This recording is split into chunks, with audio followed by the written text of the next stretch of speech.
And hello, friends, and welcome to another episode of Chapters here on Armstrong Television. Chapters is the television show that profiles authors, editors, and publishers in West Virginia, Ohio, and Kentucky. I'm Elliot Parker, and it's great to have you with us. We're talking nonfiction writing on this episode of Chapters, and more specifically, the Appalachian Trail, with Dr. Kristi Fondren from Marshall University. We're here to talk about her new book, Walking on the Wild Side, Long-Distance Hiking on the Appalachian Trail. And Dr. Fondren earned her Ph.D. in Sociology in 2009 from Mississippi State University in Starkville, Mississippi. Her research and teaching interests include culture, environment, gender, leisure, recreation, and sport, research methods, social inequality, social psychology, and social theory. She is currently an assistant professor of sociology at Marshall University, and she's been held that position since 2014. And we're delighted to have her here to talk to us about this excellent book about a part of our Appalachian culture that people hear about but maybe don't know a whole lot about. So, Kristi, welcome to Chapters. Nice to have you. Thank you. So, tell me a little bit before we get into to your book. We hear that term Appalachian Trail. What is the Appalachian Trail? Where does it start? Where does it stop? Okay. What is the trail itself? The Appalachian Trail, or Appalachian, I guess it depends on who you ask, I should probably say. But it starts in Georgia at Springer Mountain, and it's a 2,100 and I think now 89-mile footpath that extends from, the Appalachian Mountains from Georgia to Mount Katahdin, which is in Baxter State Park in Maine. Okay, very good. And we know and we learn a lot about the people and what goes on in your book in terms of that. There was a quote by a guy named Hobo Joe who was in your story. He was a 22-year-old. He's from Massachusetts, and he talks about the experience, and he said, once you're out there, you belong to this group of people. So tell us a little bit about what it is when you get on the trail and you decide to hike the trail. Who do you encounter, and what are some of the experiences like there once you get on the trail with those folks? Okay, well, certainly it's really kind of interesting because you don't have, a gatekeeper, so to speak, who's standing there, in Georgia when you start saying this is how we do things. But you just really slowly learn. I would say probably one of the first questions somebody on the Appalachian Trail is asked is, what is your trail name? And that right there would signify that you're part of this unique community, perhaps. Or maybe you're not if you don't have a trail name, but you slowly learn some of the social practices. Long-distance hikers on the AT really, have their own way of talking, their own way of acting or behaving, their different traditions or rituals, like the giving and receiving of trail names. I've been told stories of somebody hiking together for 3 months, and then they go to a post office, and one of them's getting a mail drop, for their next so many miles, and it's like, dude, your name is Bill? And so it's like these trail names just provide, you kind of have to like somebody to call them by their nickname, so it really does build this sense of community for hikers, and for some reason, trail names are a lot easier to remember than birth names. Interesting. I found that fascinating that so many people in your book had those trail names, and it took me a minute to realize they were trail names. Once you read on, you understand why. And probably about 90%, I would say, of hikers have a trail name, and the only people I encountered that really didn't maybe are just out there for the day, and so just kind of a family vacation type trip, or people hiking south. The majority of people start in Georgia and hike north. But yeah, for those hiking south, they maybe don't seem to be as tied into this sense of community. Okay. Simply, the people just aren't there. Yeah, people just hiking south. Okay, interesting, very good. So, how did you get interested in this? How did you get interested in the Appalachian Trail, and when did you decide to write a book about the experience of it? The first time I ever went hiking was in 1999 on the AT, and we started at the Delaware Water Gap on the New Jersey-Pennsylvania border, and that summer, we did about 350 miles in about 40 days, and that was the first time I'd ever done anything like that. I was working in Wyoming at the time, and somebody said, hey, you want to hike the AT for a few months this summer? Sure, why not? And so that's what got me started. Long story short, I ended up going back to Mississippi 4 years later and started grad school. Got my master's in education. I liked graduate school. I liked teaching, so I went to Mississippi State, and then one summer, I guess it was probably in 2005 again, I was just going to spend the summer hiking. I didn't need to take classes, and I was able to get a little bit of funding, and I thought, well, while I'm here, I ought to just interview hikers. So even then I never knew this was going to be the basis for my dissertation. And so when I went back in '07, I thought, I should interview some more people while I'm out here because I knew there was a unique sense of community. And most of the research, when I did start looking, that had been conducted on the Appalachian Trail from like leisure and recreation studies, was primarily quantitative in nature, and they were asking questions like, what's the average weight of somebody's pack? How many miles do you hike a day? How many calories do you eat?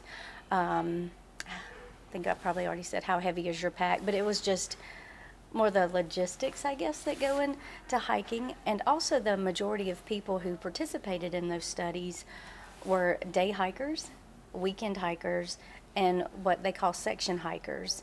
So if you were going to through hike the Appalachian Trail, it might take you anywhere from 4 to 7 months to complete that entire journey. But through hikers only made up 2 to 3% of anybody who steps foot on the trail in a given year. And so in the quantitative research, they would remove through hikers from the analysis.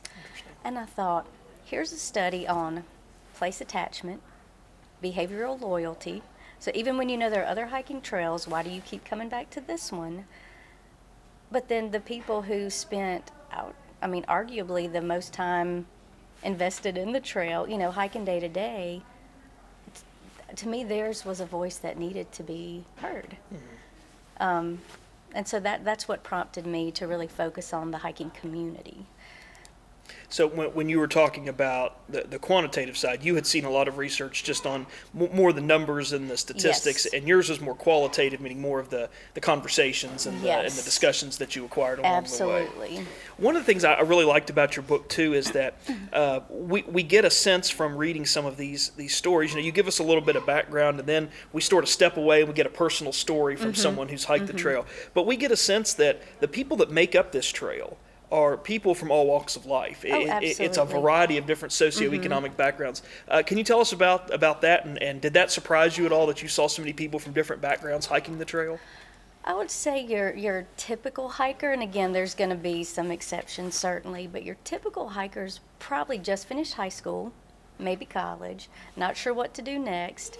So maybe 18 to 22, 25, and then you might have some people then who have retired. So not a lot of 30 or 40 somethings out there. Most, in terms of occupations, most are probably some college or college educated, probably have that professional job. So there are people certainly from all walks of life, but there's still not a lot of diversity. As well. So majority of long distance hikers are white, majority are men. And like I said, college educated. So those things, our factors maybe do tend to be a little selective in terms of who can hike. But on the trail itself, there really is this leveling of everybody. So regardless of what your background is, or as one hiker said, if you bought your hiking gear from Walmart or from REI, regardless, the trail is an equalizer, and in a sense you're all suffering the same, going through the same experiences, so there very much is this talk of prince and pauper are the same. And what are some of the experiences that the hikers go through?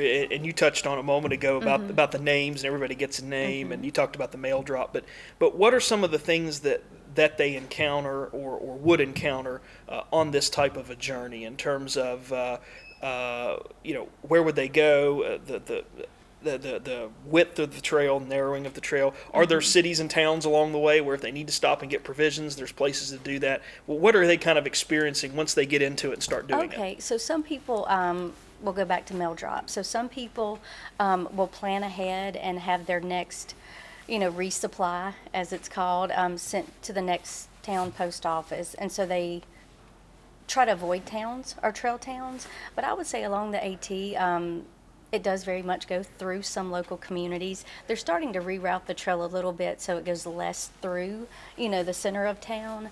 But I know when we go to hike, we look for our resupply maybe every 5 to 7 days. So we carry that much food with us because we know half a mile off the trail, there's going to be this community We know there's a grocery store from our guidebooks. We know if that grocery store is good for long-term resupply. So can I find enough food for 7 days, or is this more like a convenience store where it's just a few little Pop-Tarts or snacks or something that I need? So the resupplies could go either way. We like to hike roughly, we say 10 miles a day, give or take. Some days we might do 16, some days we might do 8. And I say we, my husband and I, when we go hiking, or if I take students who've never been before, we start out slow, but it is not unusual for hikers, once they've been out there, to hike 20 some odd miles a day.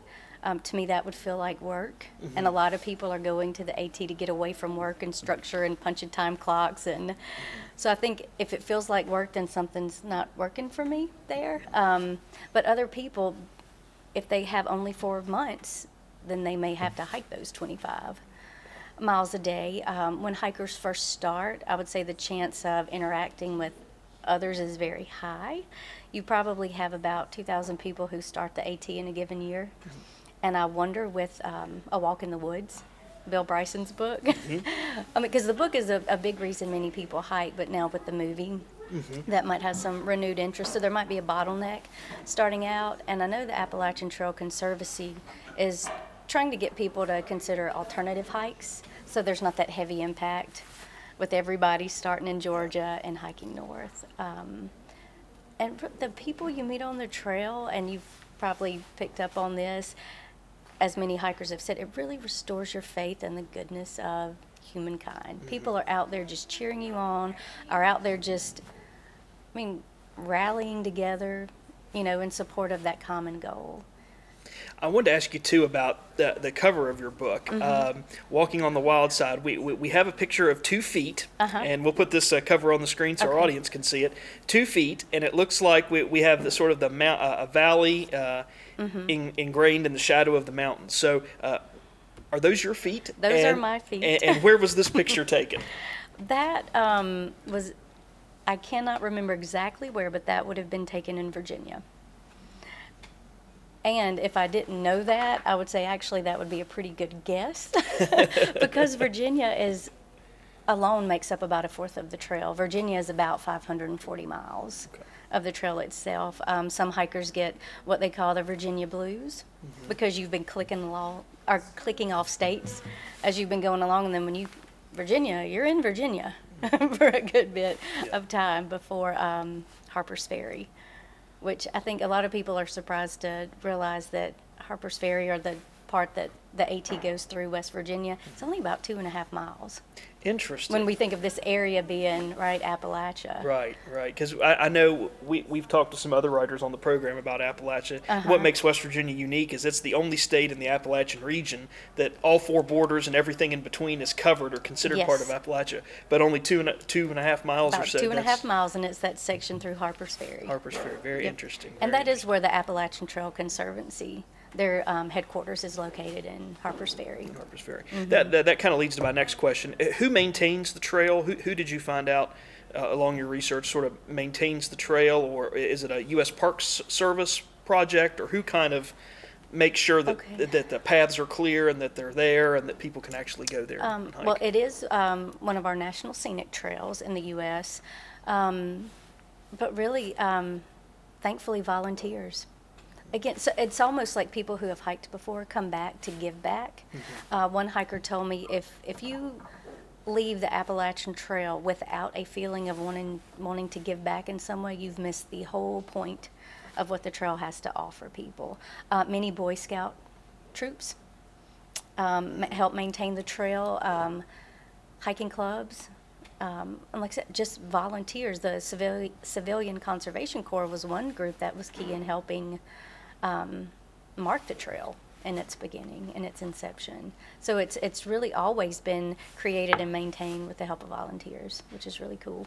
Yeah, it is. I think that's really neat, and I think a lot of people don't realize that because, you go to Yosemite or you go to Yellowstone, and you see the U.S. Park Service sign everywhere saying that we've maintained this, and that to some degree your tax dollars pay for that. But you don't really see that as much. It seems like on the Appalachian Trail, which I think is really interesting. You mentioned Bill Bryson's book earlier as being sort of a connotation people get when they think about the Appalachian Trail. There's another book I wanted to ask you about, which is Cheryl Strayed's book Wild, From Lost to Found on the Pacific Crest Trail. And I know that I've read just bits and pieces of that book, but it seems like in modern times and recent times, people get that impression of what it's like to hike the Appalachian Trail. But your book gives us a totally different side of that. Well, and that too, like most of the books, when I did even just a quick Google search on books on the AT, if it's not a guidebook, it did tend to be somebody's personal experience or their memoir, their reasons for hiking. And a friend of mine told me, she said, people are probably going to read your book and say, well, I expected this to be a little bit like Wild. But it's not my experience. It's the story of 46 men and women, who hiked the trail, and then other observations that I've made over the years with those 46 people, but then just the hiking community in general. I did have the opportunity to hike about 100 miles in Oregon this past summer, because now, I would argue in the book that in sociology we talk about how we are social beings and our identities are formed in relation to significant people in our life. So I would argue what's missing is that we are also place-situated beings, and our identities in many cases are tied to important places to us, and that shapes who we are. And so what I wanted to look at with the Appalachian Trail and the Pacific Crest Trail is there a more general long-distance hiking community? Or is there something unique or place-specific about the AT that builds this sense of community? So that's why I wanted to spend some time on the Pacific Crest Trail to kind of see for myself some of the similarities and differences. And a friend out there told me they had record numbers of people sign up to hike the Pacific Crest Trail this year. But with record numbers of people starting came record numbers of people quitting because it's not what they thought it was going to be like, having seen the movie.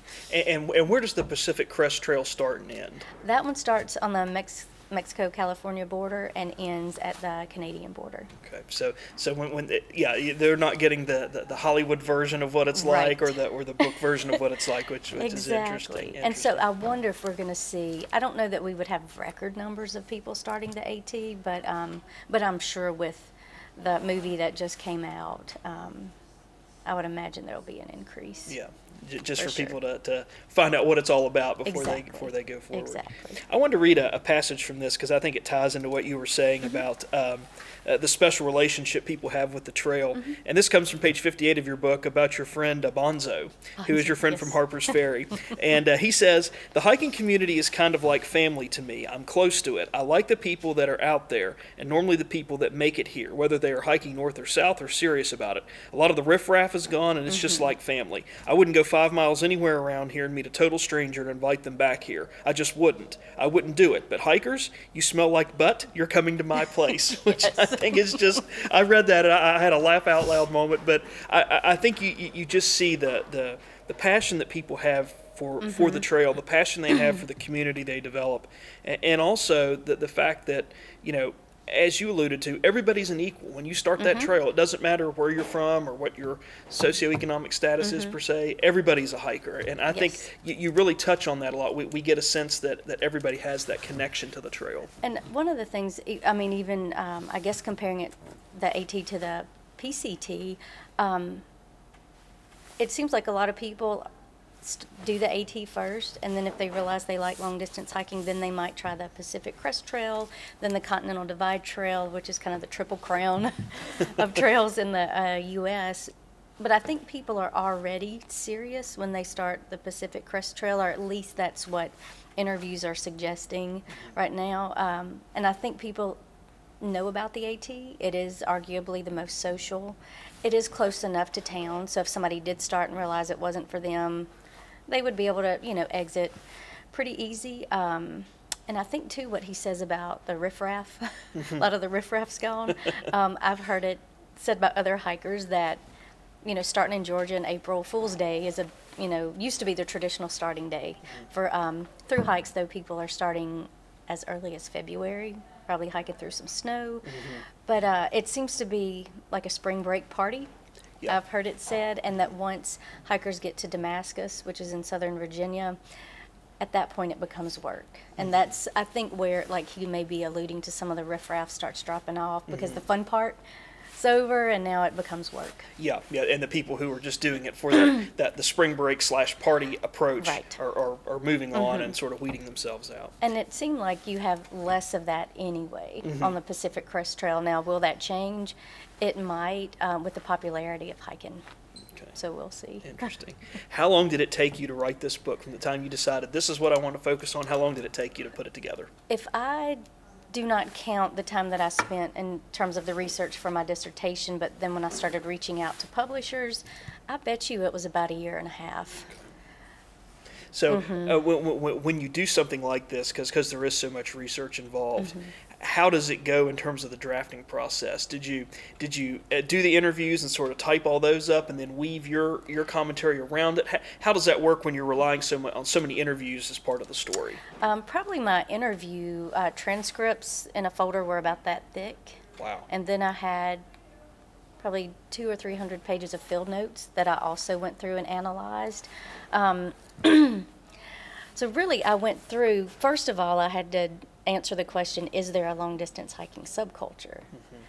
So based on this set of criteria, if I can find evidence, to support each of the 6 criteria, then I can safely, say, yes, there is a long-distance hiking subculture. And then once I pulled each of those criteria out, I went through every interview transcript and all my field notes, looking for common themes within each of those 6. And so the dissertation was probably presented more formulaic, I guess, as opposed to me being able to tell a story, which I felt like I was able to do with this. Yeah, and very good, and it just reads. And I don't mean this derogatory, but it reads kind of like fiction or nonfiction, the way it's told, which is really interesting. And I know you and I were talking a little bit before we started taping the show that it passes the grandma test. Yes. which is could a reasonably educated grandmother pick this up and be able to find out what's going on? And I think it definitely does. Rutgers University Press published this. Yes. Were they the first ones that reached out to you and said, we want to take this forward and publish it, or did you go through some different publishers before settling on them? I did. Again, my major professor, John Bartkowski, he's a good mentor and a great friend, and he's like, just look at university presses, see who's publishing in the areas of maybe sport, recreation, the environment, of course, sociology, and just see who might publish or be interested in publishing research on this topic. So really that's what I did, and I probably had 7 or 8 publishers in mind, and each with different criteria. Like Rutgers wanted a prospectus and they wanted 2 sample chapters. Not everyone wanted a sample chapter, and the prospectus was enough. So then, and unlike articles, when we submit an article for publication or review, we can only submit it to one place at a time.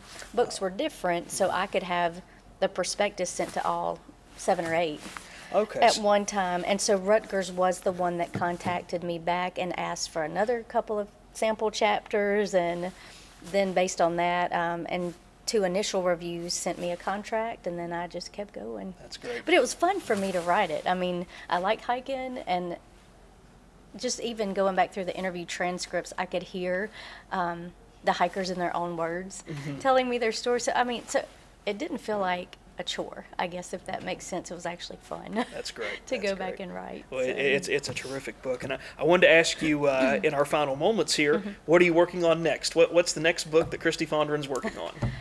Well, I don't know if our research looking at the long-distance hiking subculture in general would end up being another book. I guess it depends on what all we're able to discover about the 2 trails. But another one, actually, that the other line of research I do is related to college football, recruiting and the recruiting process, but in particular negative recruiting. Interesting. And I did a little bit of this in Mississippi, but I would like to go beyond the SEC and go beyond football. So I'm, interviewing male and female student athletes on their recruiting experiences. And what I do not get into is the money changing hands and that form of negative recruiting, or somebody bought somebody a car, or I'm not interested in that. I'm interested in how competing schools or coaches will take the identity of a competing institution to try to persuade a kid to come to their school. So instead of promoting the positives of their program, how they might, like at Ole Miss in Mississippi, where race has been a problem, or some of the Confederate symbols, which are slowly being replaced, I guess, or removed from campus. So how competing schools you don't want to let your son or daughter go there. Yeah. So I think, and that's something nobody's writing about. So that might be my next project. Well, that sounds fantastic, and it's amazing to me when you think about research, how much college football is a part of our culture, and how much it's almost become a cottage industry, and there's all these things that have branched off from college football. But at the same time, there's just so very little fiction written about it, very little research written about it. I mean, we get the Sports Illustrated stories and those kinds of things, but nobody really kind of goes below that to see what goes on there. So I think that would be a fantastic, fantastic. And you would think a decision like that, weigh the pros and cons. But there's so much more involved, and most of the young people that I've interviewed, they just want to be where they feel at home, and where there's people like them, regardless of the program. They just want to fit in. Yeah, regardless of how many practice facilities you have, or what kind of field turf you're playing on. That's impressive. Yes. They remember that from those. That's some of their most memorable experiences. But at the end of the day, it's where they felt like they fit in. Interesting. I think that'll be a fantastic book. I wish you well in that project. You. So, Dr. Fondren, in our last few minutes here, if someone wants to get in touch with you, pick up a copy of Walking on the Wild Side, or talk to you more about this book or your research or things that you're working on, where can they get a copy of your book, and how can they get in contact with you? Well, through Rutgers University Press, obviously. You could go to their website and order the book. We do have some here at Empire Books in Huntington. There are some on campus as well. And, of course, email, my last name, fondren@marshall.edu works well, too. Well, it's an excellent book about a part of our Appalachian culture that we hear about but maybe don't know all of its special qualities and why people are so devoted and passionate to it. The title of the book is Walking on the Wild Side, Long-Distance Hiking on the Appalachian Trail. Dr. Kristi Fondren's been our guest today, and congratulations on the book. It's an excellent read, and for anybody that's in our audience that is a nature enthusiast or a hiking enthusiast, they need to pick this up and read it, because they will learn a lot. So congratulations, and thanks for coming on Chapters. Thank you. And we want to take a moment to say thanks to the staff and management of Empire Books and News for providing our taping space today, and also providing other on-site support and assistance. We encourage you to stop by Empire Books and News to pick up a copy of Kristi Fondren's book, or if you've seen any of the other authors, publishers, and editors' features on Chapters, many of their works are for sale right here at Empire Books and News. So come down to Pullman Square, check that out, and talk to Charlotte McCoy and her staff and let them get you taken care of for whatever your reading taste may be, right here at Empire Books and News. And if you've got a question, comment, or suggestion about this Chapters program or any Chapters program you've seen on Armstrong Television, we've made that possible for you through the email address right here at the bottom of the screen, lp4@zoominternet.net. And if you've missed a previous episode of Chapters and you want to go back and watch it again, maybe for a second or third time, that's also available to you through the Armstrong One Wire page on YouTube. That address also pops up right here at the bottom of the screen. Make sure you type it in correctly. Once you get there, click on the Chapters tab, and you can go back and view over 80 episodes of author, publisher, and editor interviews from over 3+ years of our program right there at the Armstrong One Wire page on YouTube. We know many of you have done that. We appreciate it, and we appreciate the comments that you've left in the comments fields about those programs as well. And finally, if you're looking for an opportunity to showcase your work, Empire Books and News hosts an open mic event on the third Monday of each month right here at Empire Books and News. It's called the Writers Can Read event from 7 o'clock until 8:30, the third Monday of each month. You don't have to be a published writer. You just have to have something that you would like to share with an audience of readers and writers. It can be short, it can be long, it can be fiction, nonfiction, drama, whatever it is that you're working on, but it's an open mic event for writers and readers. It's the Writers Can Read event right here at Empire Books and News. That's the third Monday of each month from 7 o'clock until 8:30. If you've got more questions about that program or any of the details, you can give Empire Books and News a call, 304-529-7323. And that's going to do it for us this time on Chapters, but please come again next time, and in the meantime, stay tuned to this station for news and views that impact you and your community.